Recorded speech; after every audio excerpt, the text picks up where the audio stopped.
Well, hello everybody, and this is our last one for this course. I suppose we will have managed. But not chronologically the last But one. not chronologically the last, yes. Once we're done, I mean, as of tonight, it will be the last one on the list, so you'll be able to find it easily.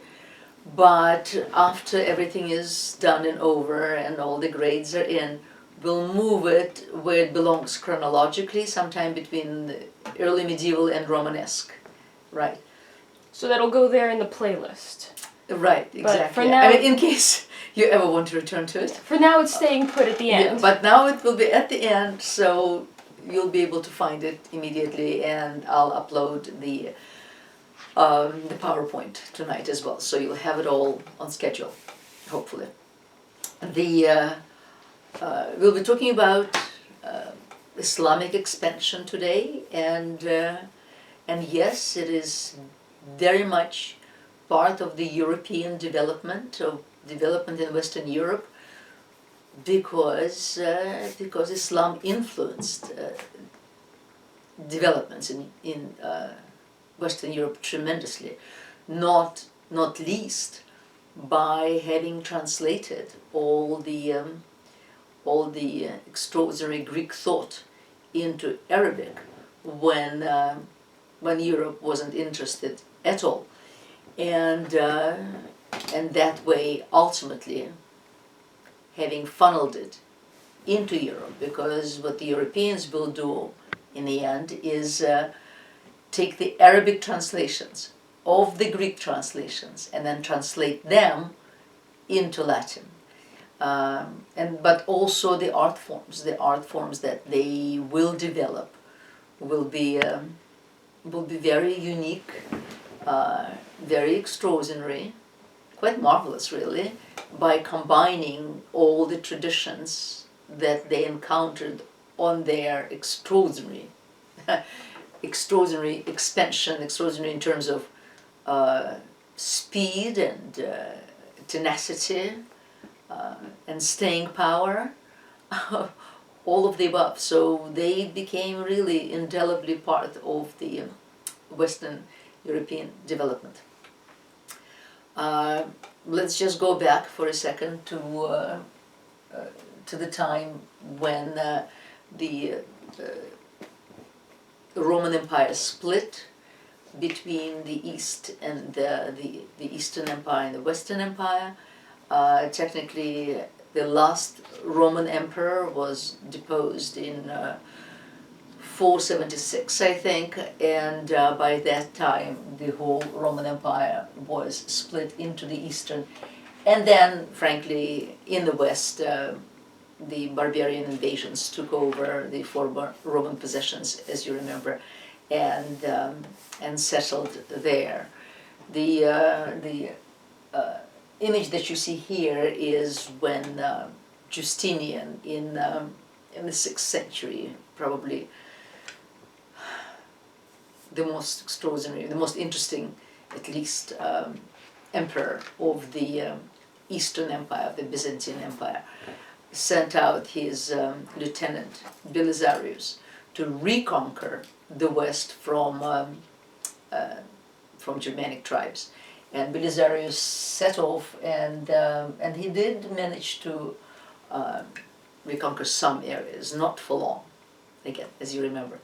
But as Justinian lay dying, essentially, at the end of the century, Muhammad was born at the same time. He was born in the town of Mecca, right here.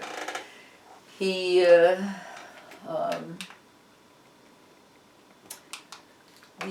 well, today it's in Saudi Arabia, of course. He was born in the tribe of the Bedouins, and the word Bedouin essentially is a nomad, and that's what they were. Those in the desert, the nomads. This is a beautiful painting by Jean-Léon Gérôme of the 19th century, and a number of them still lived those lives.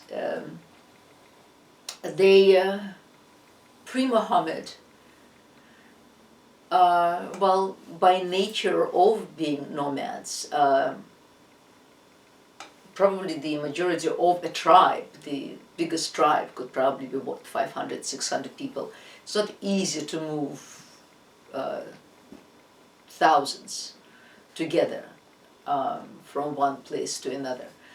So it had to be in the hundreds. And also by nature of their nomad existence, it did not encourage architecture, of course. It no more did it encourage, well, there's no architecture, there's no art, because usually that's how it begins: architecture, then sculpture, then decoration. So they moved from oasis to oasis wherever pasture was to be found. And it's not complete desert, there are oases there, and pasture is to be found, but after grazing a while they had to move on because they would exhaust those lands. It also doesn't seem as if they had any specific deity.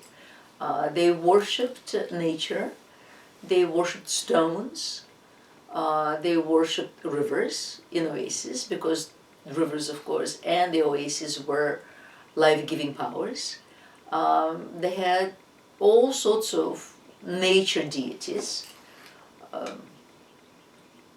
The most important stone seems to have been that a black meteorite in Mecca, where Muhammad was born, and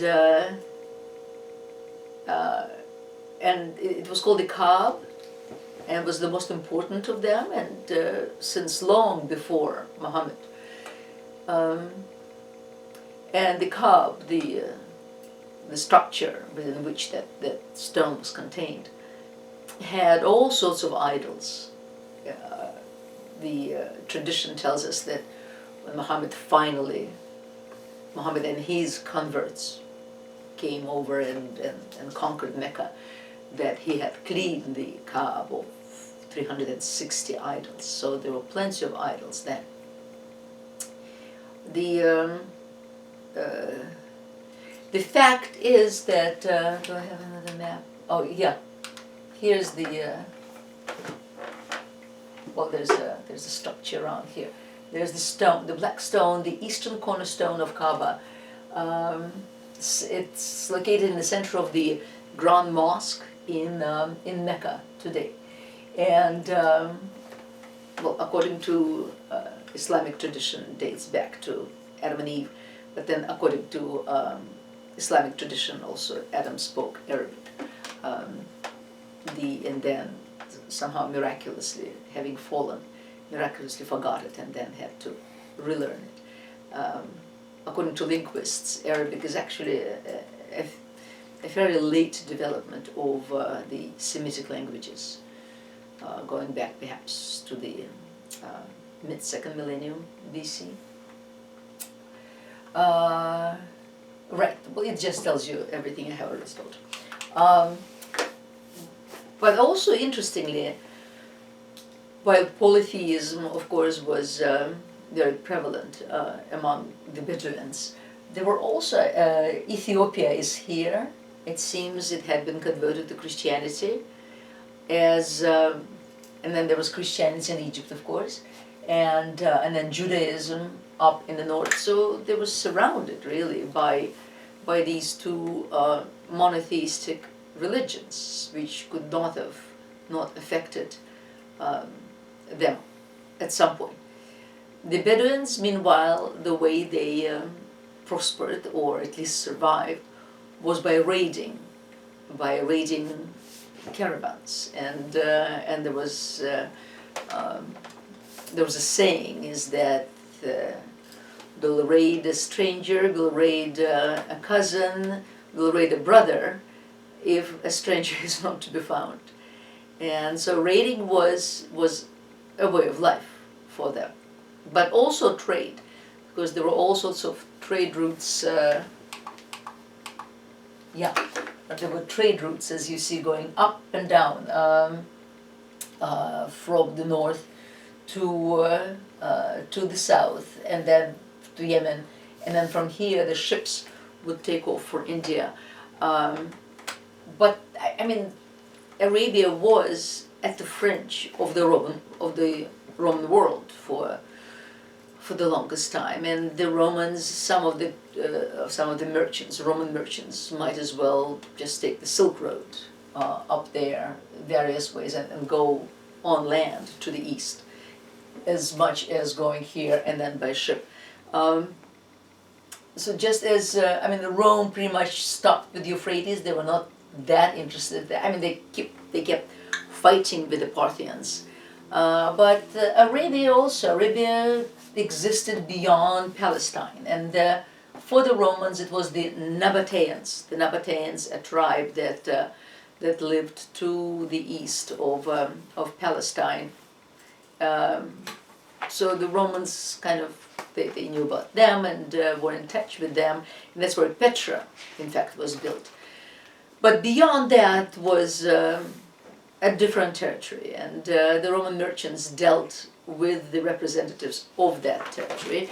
And it seems that that Muhammad, in fact, may have been born into a fairly wealthy family. Also may have been born into a family that had some sort of a religious importance in terms of the paganism, of course, that they had, but had some role to play around the Kaaba. His mother died when he was, I think, around young, when he was 7, 8. Not sure about the father, but he was then raised by an uncle, and participated in the uncle's trade. Again, along all these routes, as you see, there are routes across the Arabian Desert also into Iraq and then further into Iran. There's one of the Silk Roads. But Silk Road, there's no specific Silk Road. Silk Road, there are many ways to go by caravan to the east. Also, I'm just thinking of Bedouins. A camel didn't appear until was not. I mean, a camel was there, of course, but he was not domesticated until about 1100 BC, 1000 BC. It was about at the same time when iron began to be smelted in Anatolia. So the beginning of the Iron Age as opposed to the Bronze Age. But that's about the same time when camel appeared, and camel is called the ship of the desert. And so it was now possible for Bedouins to use camels to move across the desert. Until then, no one really knows how they moved around, what they did. I started talking about, obviously, that this kind of way of life was not conducive to architectural art. But it seems the Arabs, I mean the Bedouins, the Arabic Bedouins, always had a natural gift for poetry. And poetry among them was always very very important. Later on, they will say that a beauty of a man lies in the eloquence of his tongue, which is very different from the ancient Greeks, who felt that the beauty of a man lies very much in the combination of the beauty of his body and his mind. But the Arabs, it was the beauty of his tongue. And it seems that they were, at the time of Muhammad at least, that there were annual gatherings in near the town of Mecca. There was another town called Ukaz, and it was sort of like the Greek theater celebrations, but that was a trade fair, a huge trade fair that also included a poetry competition, and the winners were extremely respected men. It appears also it was the Arabs that came up with with this brilliant thing of a rhyme, and there's even an intimation that as the camel walked through the desert, the rhyme went with it, which in itself is very poetic. In fact, they were so obsessed with the rhyme, they sometimes would write their legal procedures or trade procedures in rhymed poetry. So that was very much part of their tradition, although visual arts were not. But back to Muhammad. He seems to have married his first marriage, and ultimately he'll end up with something like a dozen wives and God knows how many concubines. He had married a wealthy widow who was about 15 years older than himself, but and he helped with her merchant enterprise, but it also gave him leisure to be by himself, and he took it into his mind to go to a nearby cave and just rest there. He had always presumably, according to Hadith is a book that's second in importance to Quran. Quran is the book through which God speaks. Hadith is the book through which Muhammad speaks. Hadith is a compilation of stories about Muhammad himself and his friends, his followers. So yeah. Oh, here it says, born approximately 570, raised under his uncle. Yes. So he started going to this cave, and at some point, around, but he was about 40 years old, so this would be around 610 A.D. He heard a voice who ordered him to recite. And, well, obviously he was puzzled and taken aback, but then, having found courage, he asked what to recite, and the angel who called himself Gabriel, it's the angel Gabriel, the same angel who was sent by Jehovah to announce the good news to Miriam. He was a busy angel. He was all over the place. So the same angel now appeared to Muhammad and ordered him to recite certain verses and to write them down. Since there was no paper handy or anything, or a vellum for that matter, he supposedly wrote them down on palm leaves or scratched them on pieces of stone. 3 years later, so these were the revelations, and 3 years later he began to preach these revelations publicly, proclaiming that the polytheism is unacceptable any longer, and that God is one, and that God requires submission. And the word submission in Arabic is Islam. So Islam is submission. Perhaps I should also have said that while helping his uncle and then his wife, he traveled around, he traveled to Palestine, he traveled perhaps to Ethiopia, he encountered monotheism in his travels, and well, obviously was influenced by it.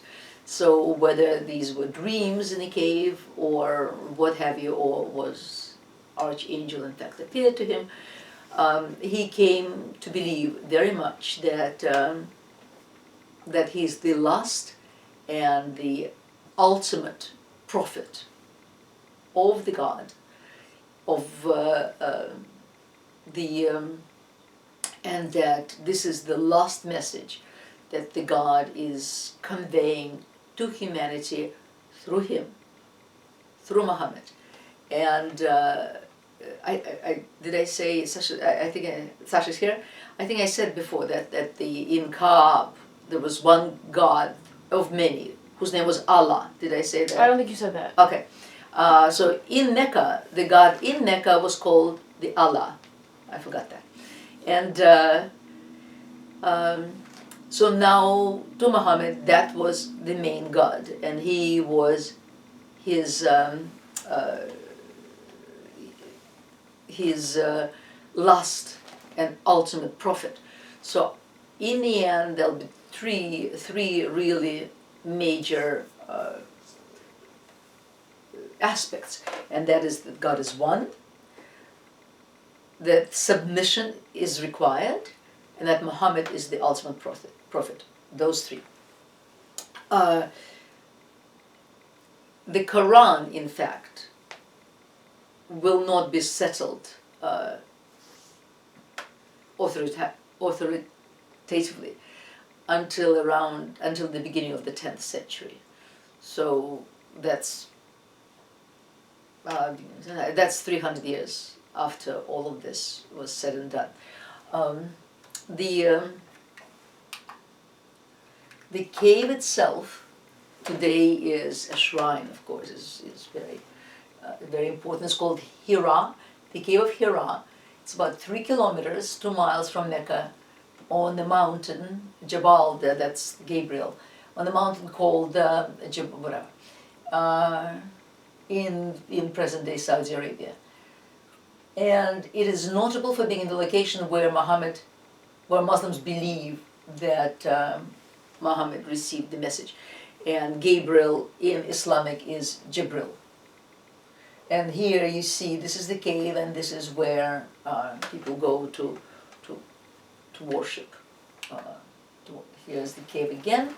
You can see it right there. This is in medieval manuscripts.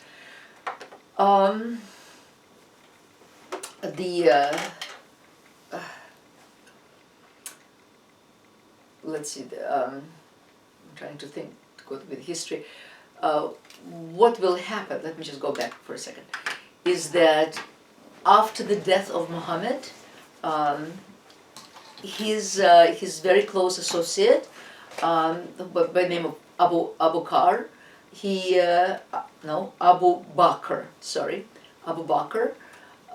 became his successor. He became his successor, sort of, and deputy, which means in Arabic the caliph. And then after him there'll be 2 more successors, and then the 4th will be one Ali, who was a cousin of Muhammad's, but also his son-in-law. And except for the Abu Bakr, the first one, all others were assassinated.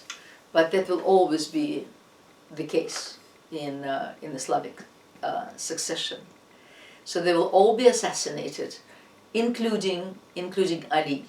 Nevertheless, those first 4, the time of the first 4 was to be called they were the rightly guided ones. God, it sounds like the Roman Empire. You want to guarantee that someone dies? Make them emperor. They'll be assassinated pronto. Yes. Especially towards the end of the Roman Empire, like. Yeah, but these were just assassinated constantly. Yeah, but I'm just saying it's kind of.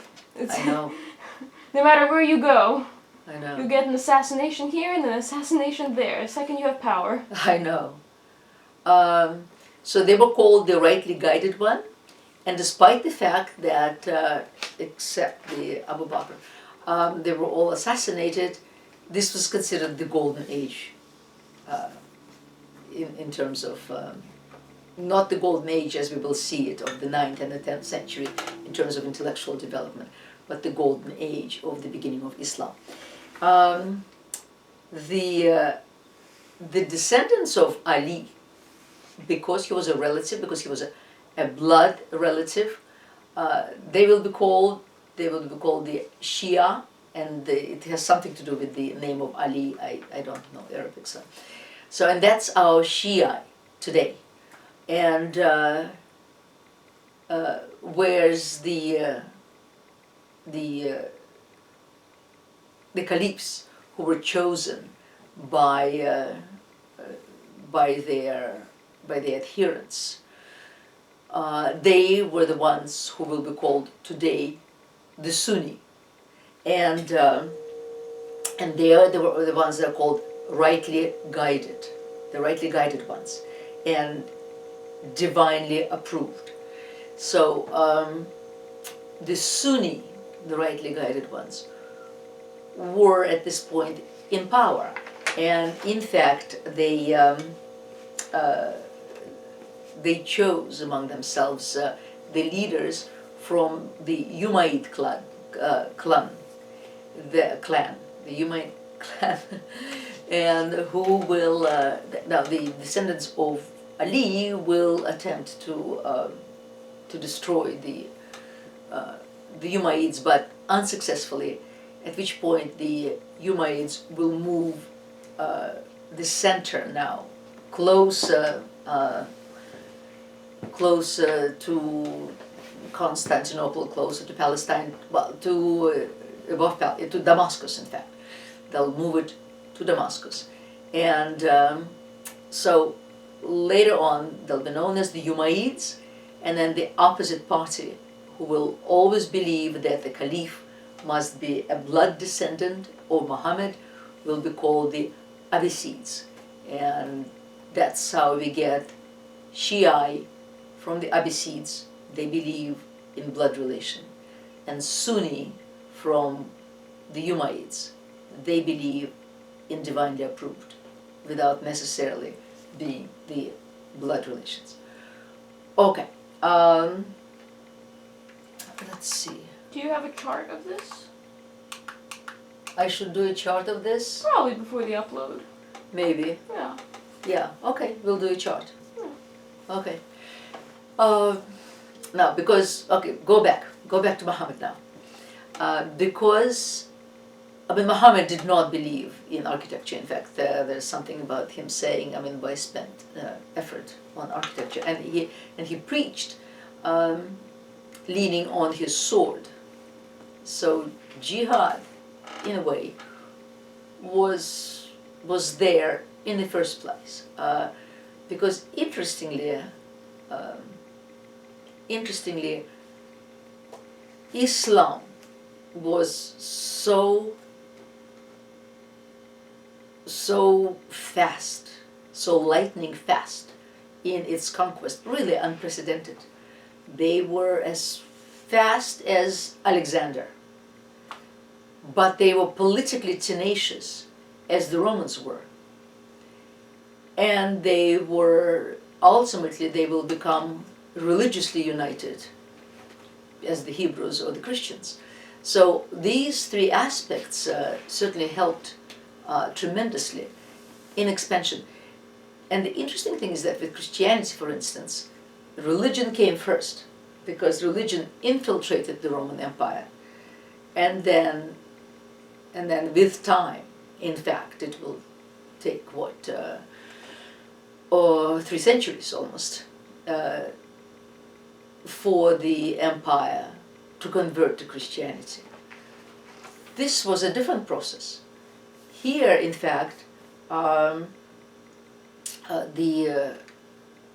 it was Islam, it was religion, then went a-conquering all sorts of different people. It was the former Roman Empire. It's just that the south, Spain, and the east.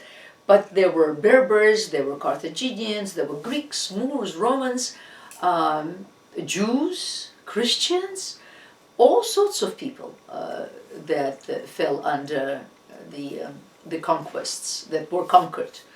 And then it seems that then consequently, they accepted Islam, not least of it, because the Arabs didn't charge them as taxation was considerably lower than under the Byzantine Empire. So that was a very good reason to convert right there. And and many of them were monotheists in the first place, and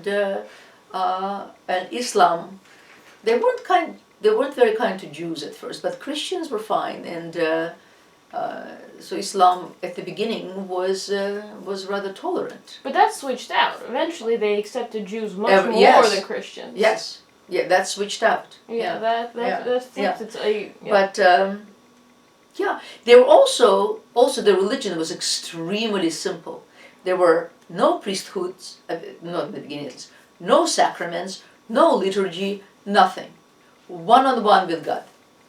Just admit those three things, that God is one, that you submit to God, and Muhammad is the ultimate prophet.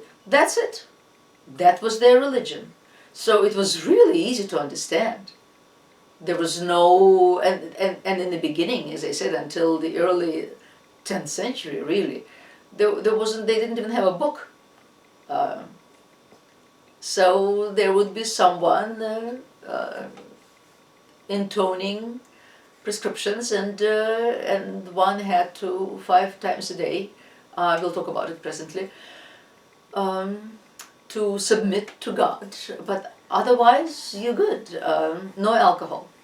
No alcohol, but on the other hand, all the women one wants, which contributed, of course, to the fact that a woman was looked upon as a source of pleasure, and still is. And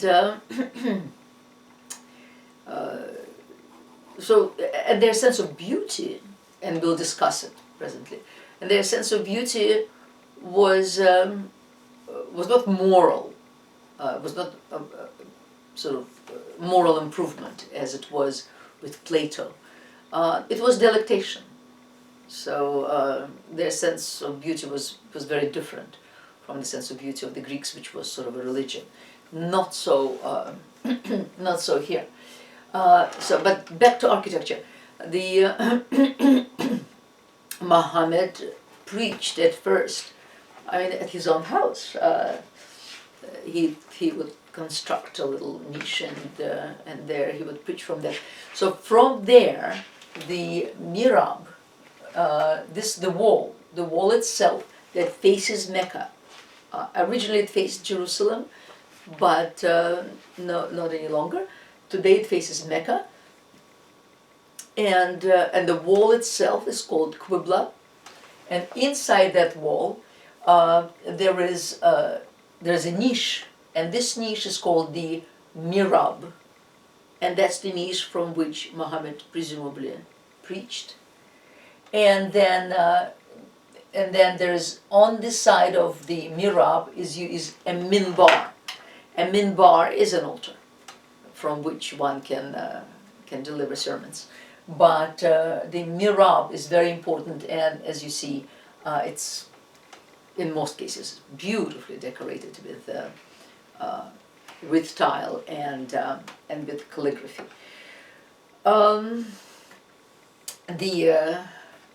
Let's see.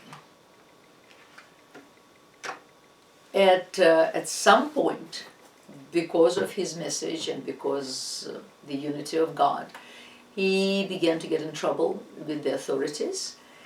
At which point he escaped. He escaped, in fact, to Ethiopia. Right here, from Mecca, he escaped to Ethiopia, and he lived there for quite a while, 5-6 years or so. Except while he was in Ethiopia,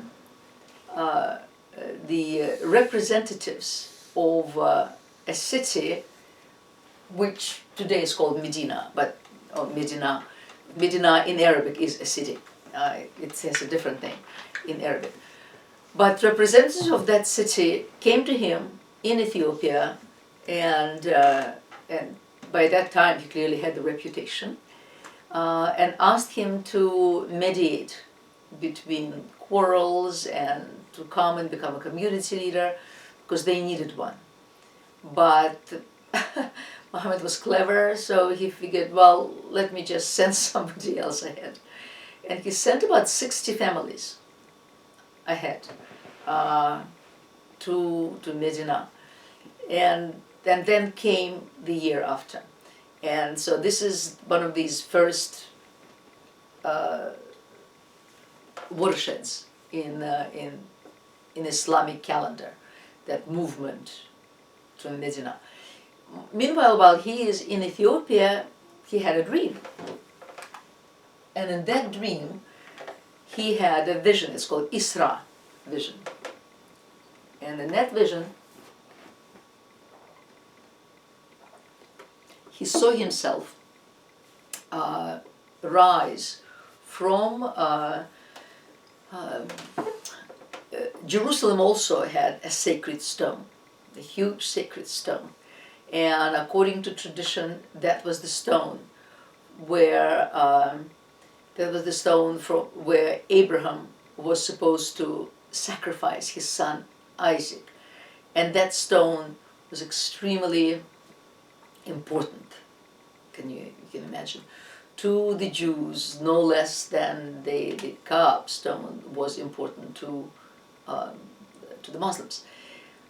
And the old temple of Jerusalem stood above the stone, but the temple, of course, was destroyed by the Romans in the year 70 AD. And at that point, well, Jerusalem was the province of the Byzantine Empire, the Eastern Roman Empire. It was called Aela Capitolina. It was not called Jerusalem at the point in the early 7th century. It was the province of Byzantium and called Aela Capitolina. And the temple was destroyed. There was a temple of Jupiter now built in the what am I talking about? At this point, there was probably a Christian temple built there. The Romans built the temple of Jupiter there originally, which was probably converted to a Christian temple. Well, at any rate, this is what Muhammad dreamed about, that he was astride a white human-headed horse, and he found himself on top of that stone where Abraham sacrificed Isaac. And that human-headed horse then flew up and took him to meet with the Allah. So that was his dream. And it is on the basis of this dream, because Muhammad never came to Jerusalem, it was on the basis of this dream alone that today Islam claims Jerusalem as their third most sacred city, after Mecca, Medina, then Jerusalem, because of Isra. The Hijra, the Hijra is the migration of Muhammad and his followers in June of 622. And as I said, it's one of the first watersheds in Islamic calendar.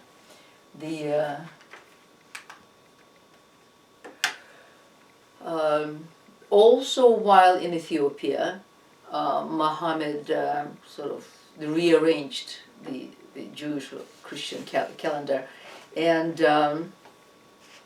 he now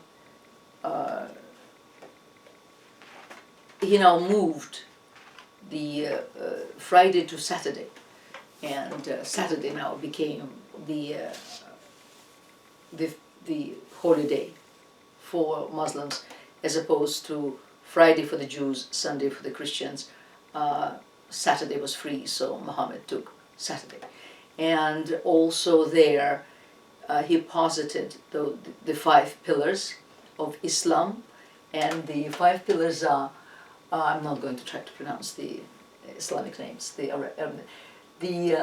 Reciting the Muslim profession of faith, essentially of faith in the God as one. The second one, performing ritual prayers 5 times a day, paying the charity tax for the benefit of the poor, fasting during the month of Ramadan, and at least once in a lifetime, on a special occasion, on a holiday, a pilgrimage to Mecca, at least for the males, but hopefully for the females as well, to accompany the males, of course. So those were the 5 pillars, and they're still obviously adhering to it. As I said, their success was lightning speed. It was unbelievable, because here I have, let's see, ultimately they will be the possessors of all these lands by the 8th century, but then of course it will spread farther east. Here, by the first half expansion under Muhammad, I think will die in 632. Before his death, Islam spread everywhere here in the Arabian Peninsula. Then the Umayyads, now the Umayyads are in charge. The Umayyads in 30 years will take over all these lands, the ones that are rose lands. And then by the middle of the 8th century, as you see, the Umayyad Caliphate will extend into Spain and, in fact, southwestern France. Not only that, but in 732, the Umayyads will cross the Pyrenees and advance as far as Poitiers, right there in the middle of France. And there they'll be finally defeated by Charles Martel, who was Charlemagne's grandfather. What happened here? At some well, we'll get there. It's a very very extensive history. So as you see, this is all the territories, and as I said, the conquest was like an Alexander's conquest, so fast. But they also had, they had the political tenacity, yes, but the split began also very quickly, and yet different, the Umayyads and the Abbasids managed to hold on to their lands. And of course, the Christian unity.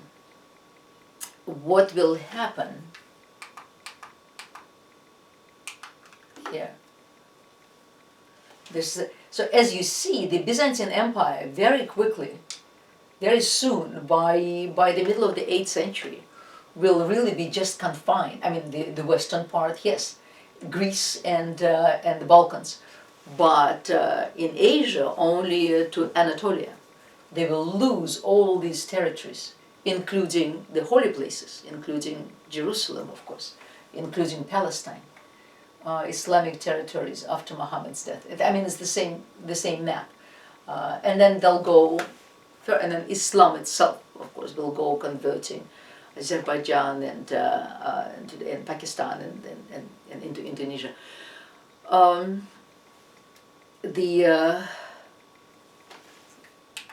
Let's see. Now, probably the first really significant Islamic building is the Dome on the Rocks, because that was conquered in the 7th century, and you see the Muslims didn't really have a tradition of their own at all. Therefore, they had to look at the cultures they were conquering, and what they were conquering was, well, in Palestine at least, was the Byzantine Empire. So, and as such, they will adopt Byzantine Roman structures to their purpose. The and the one structure that impressed them tremendously, and most of all, was the Holy Sepulchre.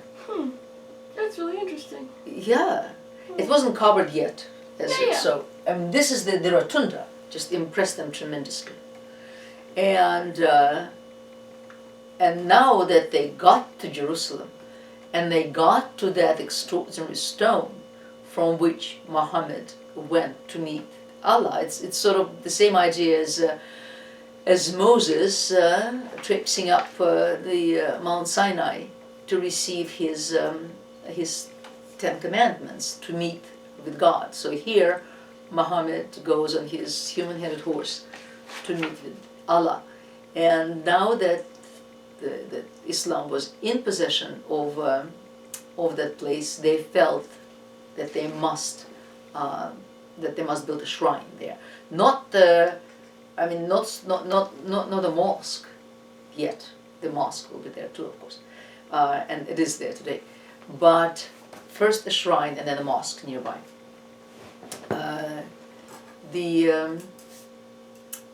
It's interesting because it was also in a way kind of self-assertive, because this shrine became the ultimate dispensation, because this was the place that was sacred to the Jews first, and then it was the place sacred to the Christians.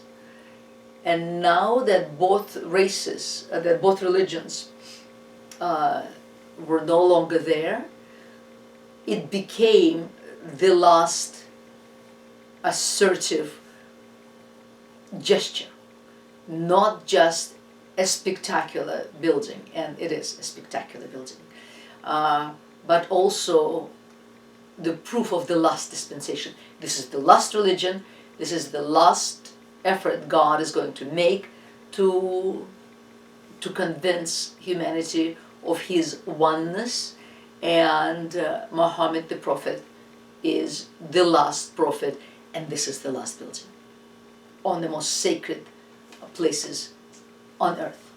Well, for them, the third sacred place. So they took and they wished to outdo the rotunda, which they did. I think the mosaic, the decoration maybe on the upper register is Ottoman actually, so it will not happen until the 14th or 15th century, 16th maybe even. But the building is very much as it was built at the time. It's an octagonal base with the dome on top. And it was used, the shrine used the measurements, in fact, of the Church of the Holy Sepulchre to do it. Now, today, no one, except if you're Arabic, you're not allowed in at all. In the past, well, these pictures were taken. Let's see. Hold on. No, Muslim, I mean. If you're a Muslim, not Arabic. If you're Muslim, yeah, that's what I meant. You have to. I believe they ask you to recite part of the Quran. In order to be able to get in. Right. And you really have to know it. So. Yeah. Not just Yeah. I mean that whole here, it's right there. It is on Mount Moriah. Mount Moriah is where the original temple of Solomon was built, and then later the temple of Herod. This is what you see here is the temple of Herod, and then the Holy of Holies was where that stone is. Today, the principle is used, that same principle of a Roman forum essentially, because that's what you're looking at. You're looking at the Roman forum. I mean, the Jews use the same architecture. And then this is modern Jerusalem, and this is the dome on the rock. That's what it's called. And you see all buildings here are sort of 1, 2, 3 story buildings, because this is mostly an Arab quarter whereas when you see the new construction, it's now the Jewish quarter. But a lot of it is mixed as well. So here it is, it's very beautiful, and the view here is from the Mount of Olives. There is a gorge in between, and then the Mount of, we're standing right now on the Mount of Olives, overlooking Jerusalem, and the gardens of Gethsemane there as well. So the inside, I mean the architecture, yes, it's Byzantine architecture.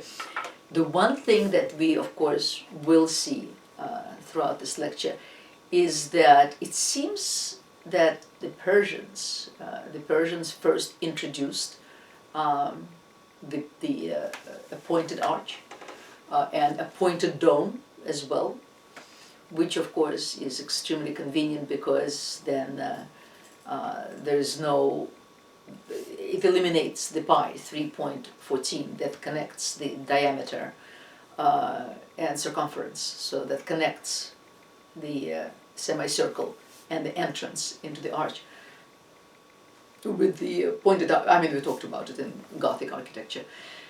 It seems that the Persians first introduced it, and the Arabs immediately adopted it because it's just so convenient. So what you see here, and the columns were culled from old Roman buildings because they encountered a lot of them, so they used them for their own purposes. And then in Byzantine, the Byzantines used striped design quite often, so the Arabs must have, of course, adopted it from the Byzantine architecture. And another thing is, of course, the whole idea of calligraphy, because even though it doesn't seem that Muhammad essentially prohibited representation of anything that inhales or exhales, that breathes, nevertheless, he is the one who cleaned up the Kaaba of all the idolatrous imagery, and then the second and Islam did adopt the Ten Commandments, and Islam did adopt very much of the Hebrew Bible and pretty much all of their prophets, including Jesus. Jesus is one of the prophets. It's just that Muhammad is the ultimate one. So the idea of representing anything that breathes was not very welcoming. It will become later, of course, in Hindu art and in Indian Islamic art too, and very beautiful as well, and very sensual, in fact. What with their idea of women as instruments of pleasure, but not yet. What will become of tremendous importance will be calligraphy, because every word was believed, well, not by the Umayyads, in fact, by the Shia, by the Abbasids, by the followers of Ali, was believed that every word in the Quran is pronounced by God, and therefore calligraphy, writing of those words, could only be in Arabic because it was delivered in Arabic, and the sort of calligraphy became a rhetoric of the pen, and as a result, this entire frieze here, well, this is the Arabesques. That's another form of just spectacular decoration in flowers and foliage, in floral and foliate, just spectacular interlaces, as spectacular really as the Hiberno-Saxon that we looked at. Different, but just beautiful. And calligraphy is also everywhere, delivering, of course, the word of God. The let's see. The second oldest building in Islam is the Great Mosque at Damascus, and Damascus is. Go back to the map. There. Here, so Mecca, Medina, Damascus. So it's still the Umayyads. The Umayyads are at this point in power, and it was the Umayyads who spread east and west as we see it. So the Great Mosque at Damascus was originally a Roman temple, and a Roman temple to Jupiter, and then, well, the same thing as the temple, the Jewish temple in Jerusalem. First was Jewish temple, then it became a Roman temple, then a Christian church, and then Islamic. And well, here there were no Jews, so it began as a Roman temple with a Roman forum, of course, a forum-like plaza, and then the Christian church. It became a Christian church, the elongated Christian church, as you see here, of the Basilican plan, Church of Saint John the Baptist, and then the Arabs, the Umayyads, took over and readjusted it for their own purposes. So the Roman tower, defensive towers, as you see here, particularly this square tower, which is the oldest, was now turned into a minaret. A minaret is a tower which a man climbs to sing the call to prayer. Here, again, Jean-Léon Gérôme, he paints Cairo at one point, not even so long ago, maybe 50 years ago, 40, 50 years ago, was just a town of cupolas and minarets, quite beautiful. Today it's quite ugly. It's all these modern structures, and so you can't even see the beautiful mosques. And there's so many mosques in Cairo, and they're all gorgeous, and they're all very different from one another. So, but this is a minaret, and a man who called to prayer was called a muezzin, and and the reason I'm so easily familiar with these kind of terms is because I grew up until I was 20 years old in the Soviet Union, and part of the Soviet Union is Central Asia, Muslim Central Asia, and of course they had the minarets and the muezzins, and it was just part of our vocabulary. So while I can't pronounce certain names, I can very easily spit out these. So here's the minaret and the muezzin, and as I said, in Damascus they used the Roman fortifications and the Roman fortification towers to turn them into the minarets. And then inside here, okay, so certain terminology is the court, which was originally a forum in Rome, is now it's a courtyard called San, S-A-H-N. San is actually an ablution fountain, because one is not to enter the building without having washed one's feet, one's face, one's legs, one's hands. So one must wash oneself. So every mosque will have a sun, and the courtyard is just called the Sun Courtyard. Then the dome, of course, is, in this case, it marks the transversing aisles and the transept. The Qibla wall, that will be over there, will be the direction to Mecca, as we had seen before. And the Haram is just a Hippo-style prayer hall. We'll look at them. Then a Mihrab, the niche, and Minbar, the altar. So those are our. And as you see, we saw this. This is in Pompeii. This is a temple to Apollo. I forget who good god that was in Pompeii. I mean, there were several temples. That was the Apollo, right? So this is the temple of Apollo, and here, of course. I mean, there's a big Apollo temple right off the Forum, if that's what you're. maybe. referring to. Yeah.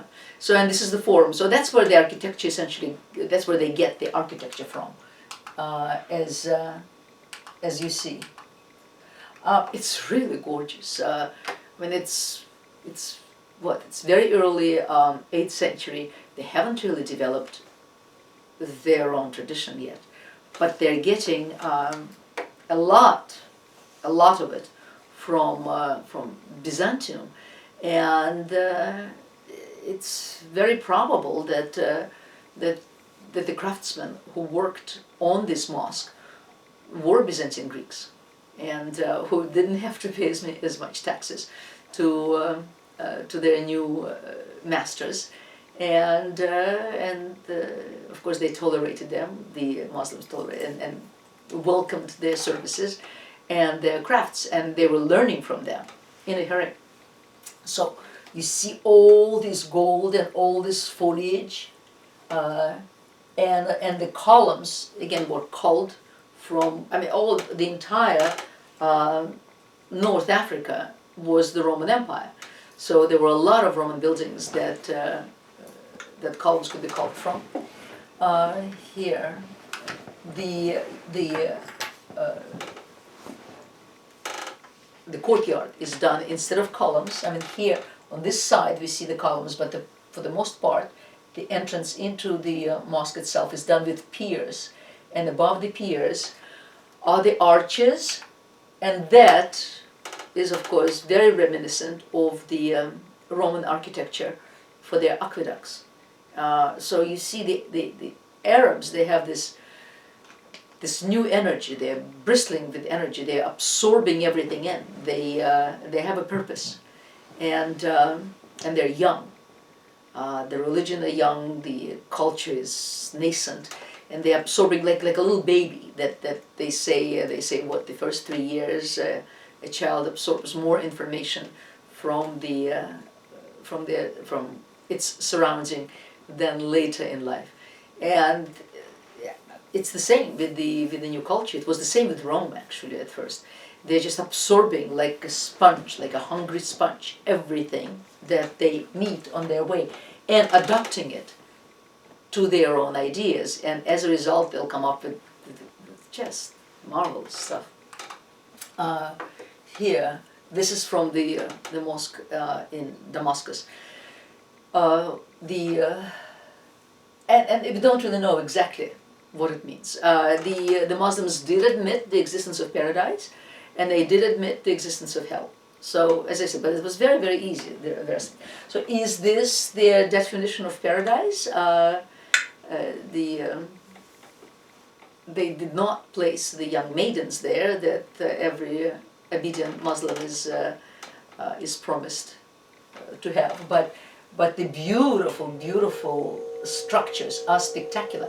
Some of the structures, in fact, look a little bit like those gold Byzantine mosaics in Santa Maria Maggiore. And as I said, it's really it's the same tradition. I mean, there's nothing particularly Islamic. I mean, the Islamic tradition has not developed yet. But all of this, the upside down shells, the foliage, this is all very Roman, very Byzantine Roman, very beautifully done. And here's more of the same. Look at the gorgeous trees and the little hamlets, the little towns, and yes, I mean, it certainly could be paradise. I mean, this if I saw something like this without knowing where, I would say, yeah, Roman Byzantine. That's what I would say, and that's what the Damascus mosque is about. Now we're going to see the actual profligation of this floral design, because in Jordan, apart from Petra, there are other places. It's just that they're all very much ruined and kind of difficult to get to, but they're called desert castles, as you see. Petra, where's Petra? Here's the Dead Sea. Petra must be around here somewhere, because this is Israel is here, and then you have to go up to Petra, right there. I think it's where the letter D is. That's where Petra is. But otherwise, these are all these desert castles, and we are going to go to number 5, right here, Shatta. Not really that far. Well, kind of from Petra. These are the Umayyad palaces.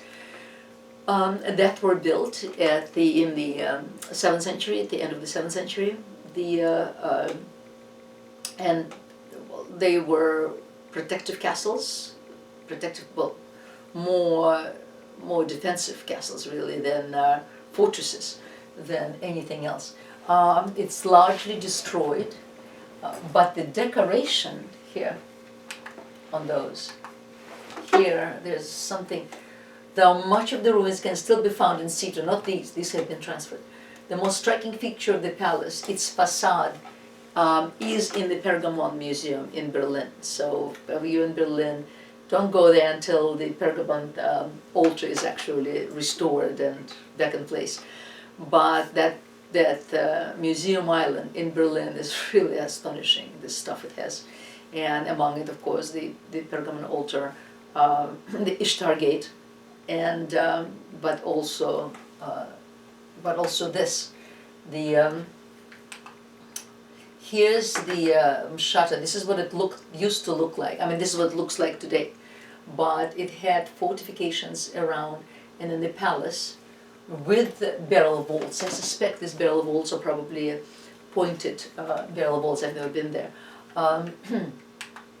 Let's see. And the stone carving is just absolutely amazing. It's the floral interlace everywhere here, and the tendrils. Here they do introduce the birds, and they do introduce these winged griffins, which obviously that comes from Mesopotamia. I mean, we are now Damascus and Jordan. We are now right there near Mesopotamia, and it's very possible that that's where all of this comes from. This the Islam ultimately will become just intoxicated with arabesques. They're called arabesques, and also with just the mysteries of pure geometry later, just like the geometric and animal interlaces in Hiberno-Saxon art, and yet they're really unrelated, but equally fascinating and equally beautiful. And this is all, I mean, this rosette, I can crochet this very easily. And in fact, the number, sometimes when I crochet decorations, they look like this. But now they're crocheting it in stone. And then the idea, the geometric, I mean, it seems so fantastical. And yet it is all very much determined by logic and by geometry, because as you see, it's just one frieze right there, very much determined by these equilateral triangles, by this equilateral zigzag that goes across the entire facade and determines its structure and that connects the turrets. Really quite amazing. And and this is the beginning of Islamic fascination with interlacing. There's a lot of stone interlacing, in fact, in Islamic art and in later architecture and in the windows, for the simple reason that but just leaving the windows open with the heat was simply unbearable, and this device, and the more intricate the better, and the prettier, of course, this device prevented the sun from coming in, prevented unwanted unwanted eyes to look inside, and yet did not prevent the man or woman inside to look outside. Let's see. Okay. In the very, does it say? It doesn't say. Let's see. In the very late 7th century, very early 8th century. I mean, the Abbasids, well, the Umayyads were masters of that enormous space. The Abbasids were always there, plotting their way. So at some point in Damascus, a dinner was arranged by the Abbasids, a peace dinner, who invited all the leaders of the Umayyads to this banquet. And obviously one comes to a banquet unarmed. Except an honor demanded that all, an honor was very strong with them. An honor demanded that all would come. One of them was very intelligent and told his son to disappear. Did he himself go? He had to go. He had to go. Strangely enough, they, well, at any rate, all the leaders of the Umayyads were assassinated at the dinner. I mean, all of them. Except that one young man who made his way from Damascus, right there, up here, up the North Africa, and into Spain. In Spain, there were already Arabs in Spain. In fact, some of them allied themselves with Charlemagne against this young man. But he was very successful, and he ultimately organized the other tribes and established a Umayyad kingdom in Spain, which will exist so from the early 8th century till 1492. That's what, 600 years, almost 700 years, until Ferdinand and Isabella finally will succeed with reconquest of Spain entirely. But so not only these areas, but all the way across the Pyrenees, and as I said, it was only at Poitiers that Charles Martel was able to stop the invasion. But now it was the Abbasids who took over all these lands, because all the leaders were now murdered. And there's the map. So all these lands right here, the Arabian Peninsula, Mesopotamia, part of Iran today, Egypt, this is now under the direct rule of the Abbasids. All the other areas here, the pale yellow, the violet, and the light yellow, and this, and here, and the darker yellow, all of these are under the, they are client states. They are under the suzerainty of the Abbasids. And the Umayyads are now only in Spain. And the Abbasids moved their capital. They figured they don't want to have a capital at Damascus. They wanted further east, and they move it directly east to the river Tigris, to an ancient village, which they built up, and they built it up into a city that will be known as Baghdad. Right here, and Baghdad now becomes their new capital. Now I must also, let's see, do I have a map?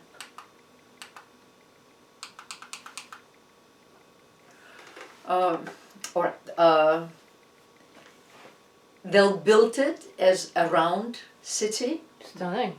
Yeah, they'll build it as a round. I mean, it's all destroyed today, of course. Oh, the Mongols will sweep it. will destroy it. They built it as a round city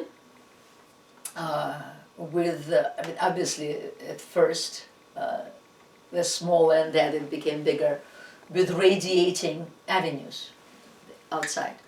And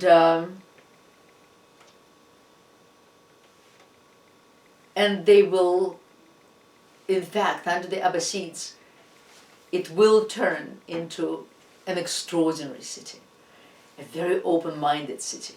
They will also be so incredibly fortunate as to have a number of very open-minded caliphs, and one of them, circa the year 800, in fact, will be the Caliph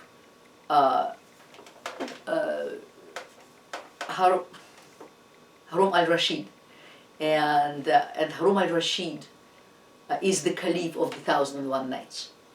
Now today, and he in fact established a very unlikely correspondence with Charlemagne. He will also, I think he will send him an elephant. And the poor elephant will walk all the way from Baghdad, across Anatolia, oh my God, over there to Aachen. He'll die, of course. He will make it. But elephants are social animals. They can't survive on their own. They'll go mad. It's like people. You put a Well, he went with people. He didn't go by himself. No, but you put a person in solitary confinement. Right. What can I tell you? The elephant made it. There are even records of the elephant walking through Germany. Poor elephant. I know. Well, they didn't think of it in those terms. But he did send an elephant to... we can look it up, actually. He had a name. And then his son, Al-Mamun, they were, I mean, both of them were extraordinary rulers, and very open-minded. The Al-Mamun, in fact, he embraced the idea of a doubt, which went completely against the Islam orthodoxy. There was a sect, because as always with the birth of a new religion, I mean, it was the same thing with Christianity. With Christianity, there was in Alexandria, there was the Bishop Arius and Nestor, the ones who considered Christ of a lesser nature than God, and they immediately split into all sorts of sects and to all By lesser nature, you mean just human, because he could suffer and feel pain. Exactly. So not lesser, just more human, less divine. Well, yeah. Yeah. Well, that's what it meant. Yeah. No, I mean just lesser. It doesn't imply less worthy, just less divine. No. It's just I mean they weren't even talking about the worth. They're talking about he didn't have I'm just clarifying. a divine nature. Yeah. That's what I'm clarifying. Yeah, that's what I meant. And there was a sect of the so-called Mutazilis, or Mutazilis, I don't know how to pronounce, and which meant a sect on the sect apart, and they very much believed that truth can only be found by bringing reason onto the revelation. So they valued reason higher than revelation. That, of course, is unacceptable in all monotheistic religions. It just doesn't happen. Well, it happens, of course, and it happened with Christianity ultimately as well. I mean, by this time, the scholars now there were Arabic scholars now, because the Arabs, remember, they were heirs to incredible learning. They overran all these cities, and even in Alexandria, the library, as much as everybody talks about having been burned, it wasn't. And while the Arabs may not have been interested in literature or drama, the Greek literature and drama didn't interest them very much. But my God, science, medicine, philosophy, yes, that interested them tremendously. And those books they did not burn, or at least the ones that were left. Not only they did not burn them, but both Harun al-Rashid and al-Mamun, they themselves compiled tremendous libraries, and they set their people to translating all the texts into Arabic. And he embraced this religion, this sect's belief in reason.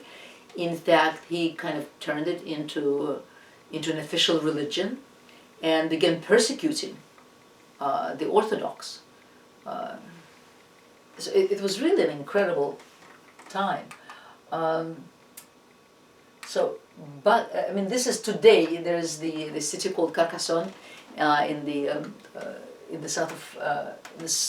southwest of France, that you can see. Also, it's a round city surrounded by the wall, so it's the closest approximation to what Baghdad must have been that we have today. And Harun al-Rashid, who is the Sultan of the not the Sultan, the Caliph. Sultans came with the Mongols. Sultan means strength. The Caliph of 1001 Nights. I mean, today it is known that it's not an Arabic tale. I mean, there are a number of tales that are Arabic, but otherwise it's really Persian tales, Indian tales, all adopted into the Arabic folklore, and then a number of Arabic tales were added to it, and so it all became as we know it today. But it's not just the production of just one culture. Right. Before we talk about Baghdad, do I have a map? I don't have a map.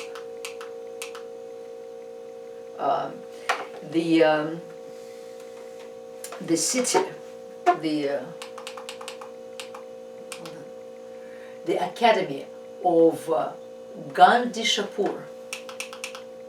And Gandhi Shapur, I don't know, it was somewhere where you see Fars right there. It was in the southwestern Persia, and in this place, when Byzantine Empire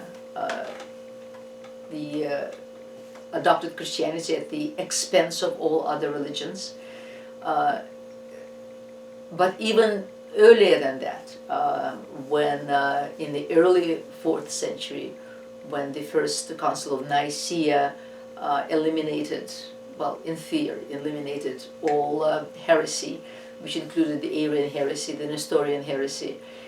All these people, in fact, the scholars and the doctors and the scientists that were not tolerated any longer in their native lands, found their way to Persia.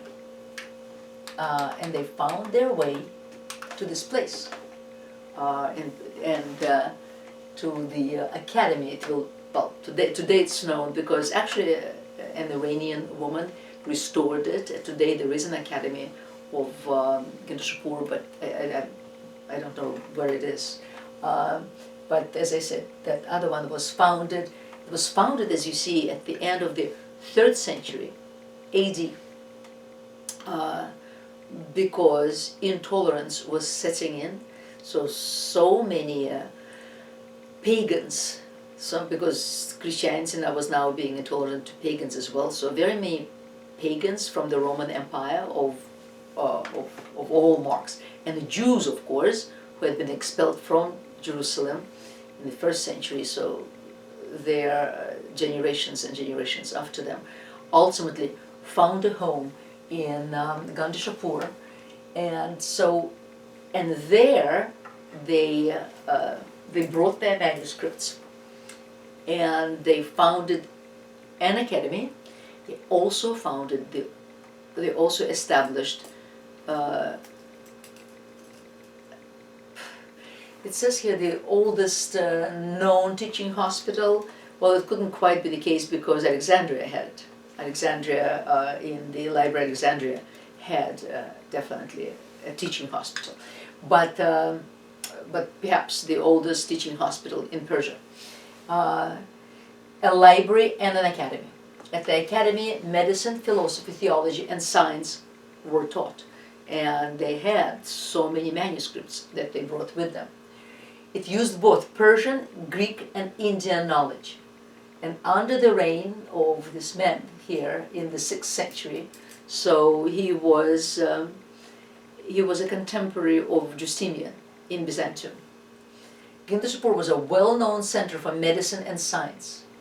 He gave asylum to numerous Greek philosophers, Aramaic Christians, Nestorian Christians, who fled from persecutions. And the king instructed the refugees to translate Greek and Aramaic text into Pahlavi, which was the Middle Persian, and numerous works from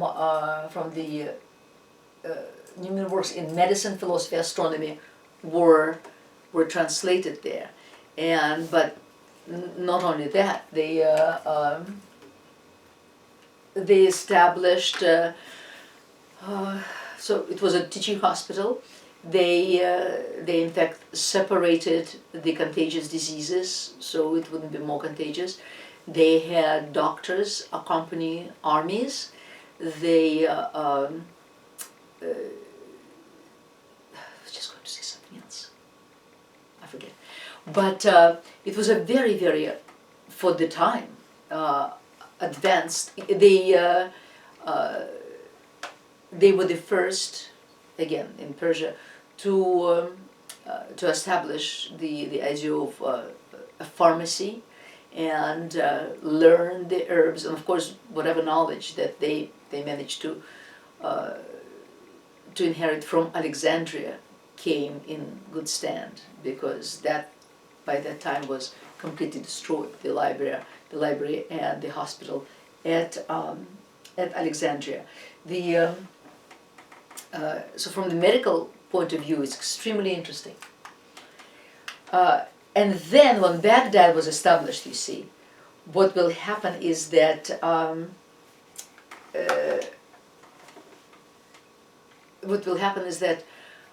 many of them will travel to Baghdad and will be greatly, I mean the next generations of course, will be received with open arms by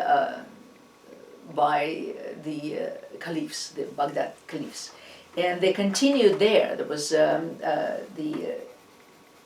one of the great medical geniuses by the name of Al-Razi. He in fact he recognized smallpox and measles. He also recognized that one can only get them once. But also they just continued these whether the eyes, the heart, they did dissection of the bodies, and a fantastic book to see, film to see, is The Physician. It's on Netflix, Sasha. Yep. It is about one of the greatest philosophers and doctors of all ages, and his name in Arabic is Ibn Sina, was translated into Latin as Avicenna, but and he's played by Ben Kingsley. Ben Kingsley, and it's so good. It's and it's about a city like Baghdad that accepted all this. All these geniuses and philosophers, and they were indefatigable, and situation was similar sort of to Alexandria, as we had seen in Alexandria, where they were given complete pensions. They did not have to worry about making a living, and their lives were dedicated to science and philosophy. So in Baghdad, Harun al-Rashid established a similar thing called the House of Wisdom, and which was essentially the library of Alexandria, major intellectual center and it's called the Islamic Golden Age, the intellectual Golden Age, 9th, 10th centuries. It was founded by Harun al-Rashid and culminated under his son Al-Mamun. Al-Mamun brought well-known scholars to share information, ideas, culture. It was based in Baghdad from the 9th to the 13th century. And besides Muslim scholars, there were also Jewish scholars and Christian scholars and Hindu scholars. I mean, it was completely open-minded. It was Baghdad at that time was sort of Paris between the wars, or New York at the end of the 20th century. They're open cities, beautiful open cities. Florence in the 15th century, where everyone wished to go. And one thing Muhammad also pronounced was that one must search wisdom anywhere, no matter how difficult it is, which promoted a tremendous desire for travel in the Arab world. And famous travelers went all around writing travelogues, and so much we know about that world because of those travelogues. Besides translating books into Arabic and preserving them, scholars associated with the House of Wisdom also made many remarkable original contributions to diverse fields, yes.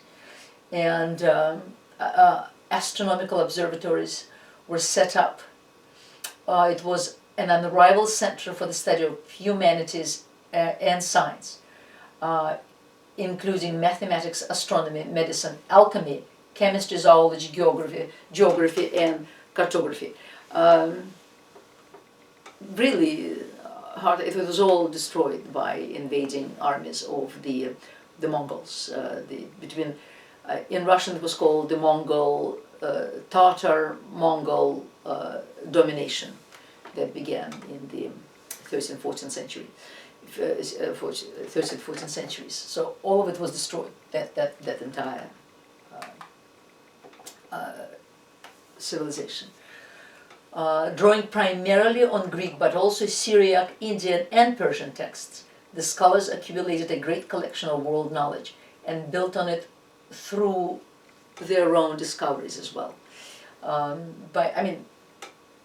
So much of medicine we owe to them, and so much. Algebra, for instance, of course, is something that the Arabs came up with. By the middle of the 9th century, the House of Wisdom had the largest selection of books in the world. It was destroyed in the sack of the city following the Mongol siege of Baghdad in 1258, when the last caliph was murdered as well. Now, speaking of Ibn Sina or Avicenna, was a Persian polymath who is regarded as one of the most significant thinkers of the Islamic Golden Age. Presumably he wrote something like 450 works, but we only have about 240, but we have them, they survive. 150 on philosophy and 40 on medicine. His most famous works are the Book of Healing, a philosophical and scientific encyclopedia, and the Canon of Medicine, a medical encyclopedia which became a standard medical text at many medieval universities, and it remained in use until the middle of the 17th century. That was the scientific revolution in England in the 17th century. But until then, they based all their knowledge on these Arabic texts, not just Avicenna, but a number of other brilliant writers and philosophers. In 73, a Canon of Medicine was reprinted in New York, so one can get it. Besides philosophy and medicine, his corpus includes writings on astronomy, alchemy, geography, geology, psychology, Islamic theology, logic, mathematics, physics, and poetry. And he divided the rational sciences into the speculative, the ones that seek the truth, and to the practical, aimed at well-being. He considered the speculative as above the practical. We talked about 1001 Nights already, and it is a composite work compiled from Middle Eastern, Indian, Persian, Indian folklore, and then during the first millennium AD, and then was added to by the Arabic sources. In its earliest form, it tales from India and Persia, and then the Umayyads, then the Abbasids added to it. Many of the stories are based around the Caliph of Baghdad, Harun al-Rashid, and his vizier, advisor, by the name of Jafar, the Barmecide. In fact, the Harun al-Rashid was in fact a true historical figure, but it seems that his real-life vizier was Jafar's father, Yahya. The real Jafar was mysteriously executed, although it was possibly for an affair with one of the Caliph's sisters. Then later more folk tales from Syria and Egypt have been added to create as many stories in the Arabian Nights to fill up over 1,000 nights. So that's how it all came together. Okay, now we are going to go to Spain. Fortunately, there was a great deal of communication between Spain and Baghdad, and the knowledge was exchanged between Spain and Baghdad. In fact, when texts began to be translated into Latin in 10th, 11th century, really, 11th, 13th, 12th century, so all these Greek texts, you see, were now translated into Arabic. Everything that the Abbasids could get their hands on, they sent, in fact, Harun al-Rashid and al-Mamun, they both sent emissaries to Constantinople to pay whatever price was demanded for manuscripts, or to sit there and copy them by hand, obviously by hand. So ultimately, when Europe begins to wake up towards the 13th century, and they will get the Greek texts as translated from Arabic from Baghdad via northern Africa and into Spain, and then at some point also into Sicily. That's how Europe will get the Greek texts, because the originals will have disappeared by that time. And in fact, both the Umayyads and the Abbasids, the philosophers, were as intent in reconciling human reason with revelation, or the Islam with the revelation in the Quran, and then as Thomas Aquinas and his lot will be later, between the 12th into the 13th century, to reconcile reason with the Christian scriptures. And but the Arabs will start it first. They'll be doing it first, and and Europe will be heirs to a great tradition.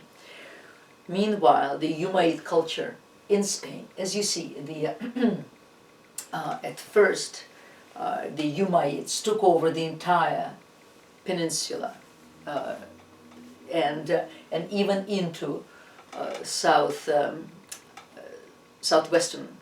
France. They will be expelled from there. Well, they'll be expelled obviously from beginning in the 10th century, and they'll be pushed down and down and down, and then the culture will just only be left in Andalusia, in the south of Spain.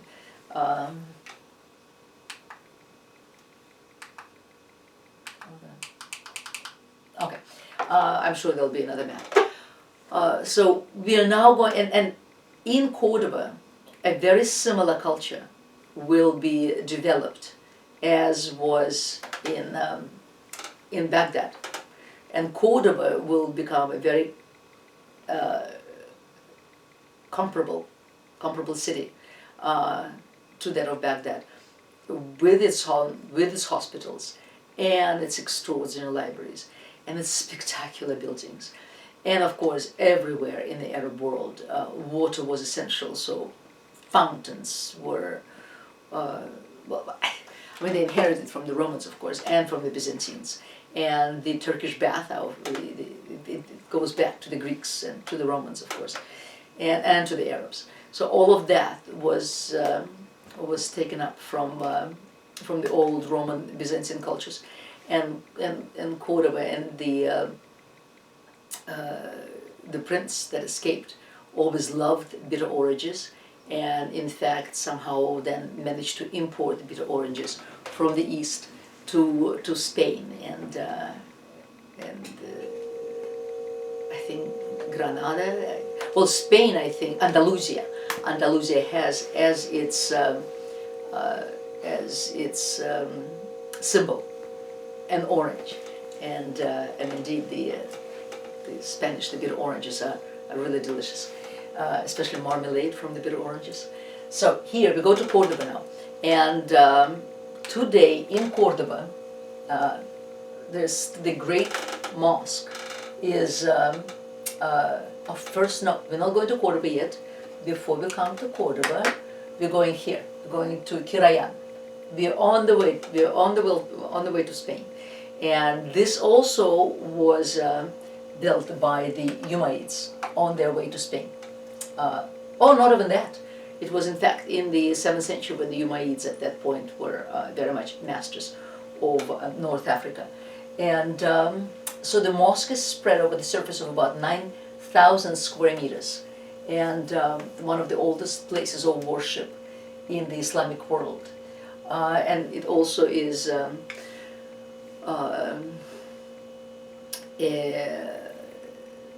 example for other mosques in the region. The Abbasids, and then later the Abbasids in the 9th century constructed it. And that's when it acquired this appearance as we see it today. Again, we go back to the Temple of Jerusalem or Roman forums, it's very much the same idea. Here's the fountain, the minaret is there, the inner court, and then the Qibla wall is the wall that faces Mecca. And here, of course, is Mihrab and Minbar. They have a central aisle, but otherwise, it's a hypostyle hall here, and the hypostyle hall. That's what the Muslims they inherited it from Persia. Here, this is a picture of the ancient Persian capital in Persepolis that was destroyed by Alexandria the Great in the 4th century BC. Presumably, we can't know for certain, as revenge for the Persians destroying Athens circa 500 BC. But the whole palace was constructed as a hypostyle hall, which is a forest of columns. That's what a hypostyle hall is. And today, when one goes into Egyptian temples, so much of it is a hypostyle hall. And and that's what you see in the great mosque in Karajan also. It's beautiful hypostyle hall. However, look at the columns. They're all different because again, they were all culled from the Roman buildings. This is very near the ancient Carthage. This place, and that was all done with Roman columns and Roman capitals. So they're all constructed from that. And this here, we also see one of the first usages of a horseshoe arch, and it may also be a Persian invention that Islam adopted and perfected, as they perfected everything. And even though it is a circle, but because it's not a perfect half a circle, it also has the ability to disregard the pi and then make the columns that support the arch at different distances, as you see here. This is the central nave. Well, they don't have a the central aisle they call it, and we are looking right at the Mihrab, and then Minbar would be to the right of that.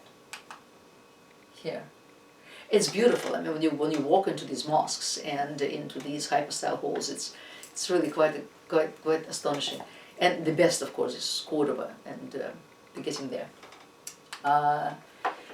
Before we get there, let's go back to Mesopotamia for a quick look. And it is a place called Samarra, which is right above Baghdad, right there.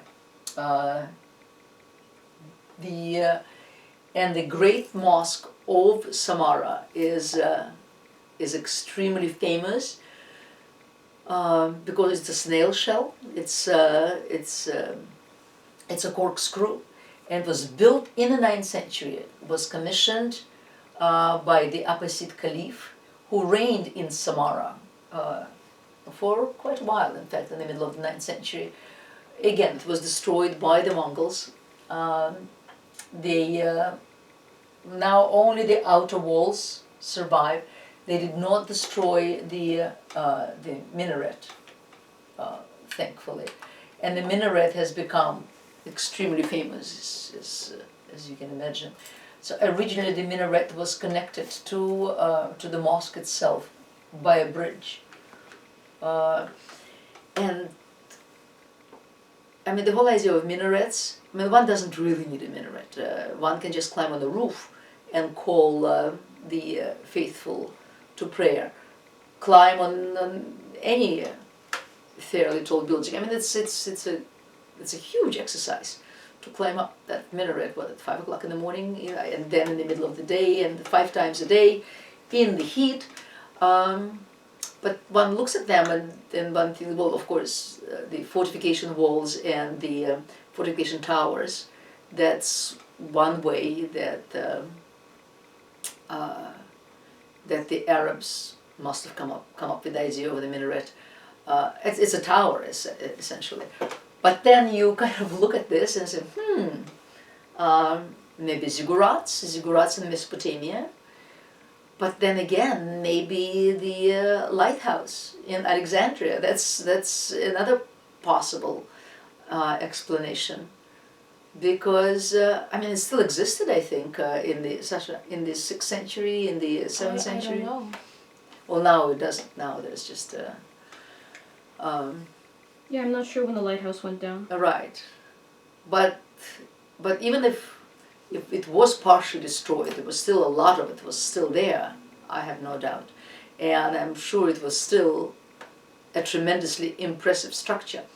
So between the ziggurats, these step pyramids of Mesopotamia, where the temples sat, but those were huge, those were normal mounds.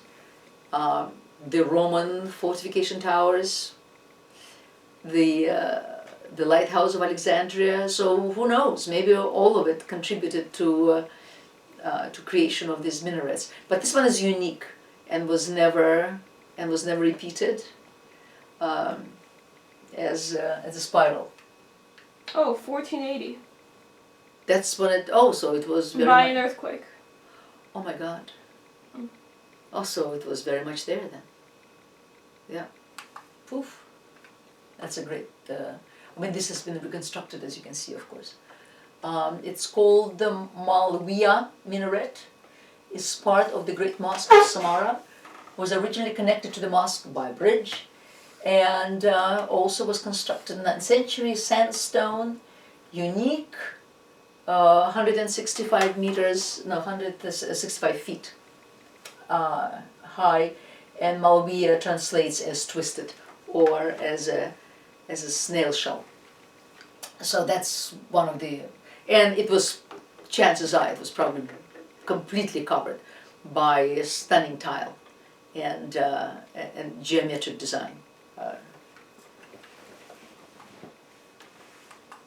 All right, now we go to Cordoba. Now we've come from here through Karajan and we go to Cordoba, we go to Spain. And this is our prince. And his name was Abdul Rahman, Abdul Rahman. And he is the only one who survived that massacre so you see it was in it must have been in the middle of the 8th century. That's when it happened. He escaped, massacred by, yes, exactly, it's in the middle of the 8th century, 750. Founder of Umayyad dynasty of Caliphate of Cordoba. He was 20 when his family, the ruling Umayyads of Damascus, were massacred by the Abbasids in 750. And so with a number of adherents, he escaped and he made his way over North Africa. And that's his, this is his statue today in Almunicar, Spain. He established control over most of the peninsula, and he attempted, well, he succeeded, in fact, in recreating the glory of Damascus in Cordoba. He sponsored elaborate building programs, promoted agriculture. Arabs were fantastic, extraordinary botanists because, I mean, with time they learned so much about geology and botany. So, in fact, when Isabella and Ferdinand expelled both Arabs and Jews from the peninsula, it will be disastrous for Spanish economy because by expelling Jews, they were expelling brilliant merchants, and by expelling Arabs, they were expelling brilliant agriculturalists. Not to mention that they basically expelled everyone who actually showered. I mean, all they, right, exactly. All you had left was smelly Europeans. That's true. Exactly. That's very true. Yes, Jews and Arabs. They all right, everyone who bathes, out. Pretty much. I know. Yuck. So he sponsored all that. Even important fruit trees and other plants from his former home. So obviously, even though the Abbasids destroyed his entire family, certain connections were still maintained. Orange trees, there you go, still stand in the courtyard of the Mosque of Cordoba. Beautiful, if bittersweet, reminder of the Umayyad exile. Well, they lived extremely well in their exile, even if they still continued to murder and assassinate one another. But I suppose, I mean, blood will tell. What's in one's blood cannot easily be. Okay, here we go. With time, do we have dates here? No. But at first, as we saw, the entire peninsula was conquered, including the area around Barcelona. But with time, beginning in the 10th century or so, the Christians began to push back. And as you see, the kingdom of Galicia, the kingdom of Castile, all of those were slowly but surely established, while Pyrenean, this is Pyrenean enclaves, this is Kingdom of Leon, right there, Kingdom of Navarre, here, country of Barcelona, yes, and then the Umayyad Emirates, all here, both this and this. So they still had quite large areas, and they were extremely tolerant of the Jews by now. Now, Cordoba is right here, Granada, Seville, all of this area underneath Guadalquivir River, all of this area is called Andalusia. We don't know why. One of the theories is that in the 5th century, with the invasion of the Germanic tribes, and one of the tribes was Vandals, and the Vandals stayed in Spain for a while until they made their way through Gibraltar into North Africa, but they left, so the Visigoths, Ostrogoths, Visigoths, that followed, they called it the country of Vandals, or Vandalusia, and then the V fell off and it became Andalusia. Who knows? Possible. There are always a lot of theories, since neither Vandals nor Goths wrote anything down. But that's one of the theories. But this is called Andalusia, and I must say it's magical. It's a beautiful, beautiful place. There's very much of Arab civilization there still, and it almost doesn't make sense to cross over to Morocco, because I mean you get it in you have it in Seville, Malaga, all over there. With time, the Christians will be conquered more and more and more, until Andalusia is the only place that will be left closer to the 15th century to the Arabs, to the Umayyads.